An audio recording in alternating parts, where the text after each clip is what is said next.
National high وے پر بجلی عدم فراہمی کے خلاف جاری احتجاج خط اسٹیل ملز انتظامیہ کی جانب سے کامیاب مذاکرات کے بعد احتجاج ختم کیا گیا. انتظامیہ کی کل شام تک بجلی بحال کرنے کی یقین دہانی. مظاہرین کی معاملہ حل نہ ہونے پر پھر سڑکوں پر آنے کا اندیا.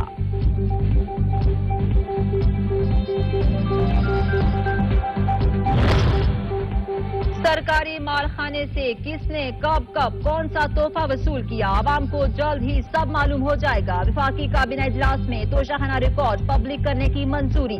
تفصیلات جلد کابینہ ڈویژن کی ویب سائٹ پر ملیں گی.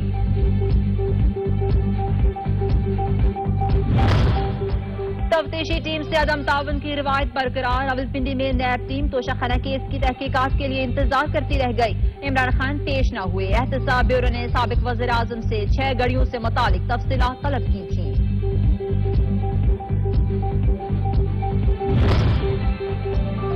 عمران خان کو ایک اور ریلیف مل گیا. اسلام آباد کی 3 عدالتوں نے حاضری سے استثناء کی درخواستیں منظور کر لی. سابق وزیر اعظم کے وکلاء نے عدالتوں میں حکومت پر عمران خان کے قتل کی سازش کا الزام عائد کیا.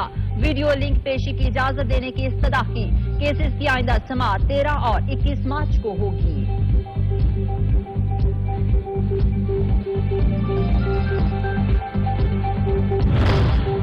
لاہور ہائی کورٹ نے عمران خان کی تقاریر اور بیانات کی نشریات پر پابندی کا نوٹیفیکیشن معطل کر دیا. ریمارکس میں کہا سیاسی جماعت کے سربراہ کے بیانات پر کس طرح پابندی لگائی جا سکتی ہے. کیس کی بقیہ سماعت 13 مارچ کو ہوگی. اداروں کے خلاف ہرزہ سرائی کا کیس. بلوچستان کی عدالت نے عمران خان کے گرفتار کر کے پیش کرنے کا حکم دے دیا. درخواست گزار نے موقف اپنایا. عمران خان مسلسل ریاستی ادارے پر بے بنیاد الزامات لگا رہے ہیں. ان کے خلاف کارروائی کی جائے.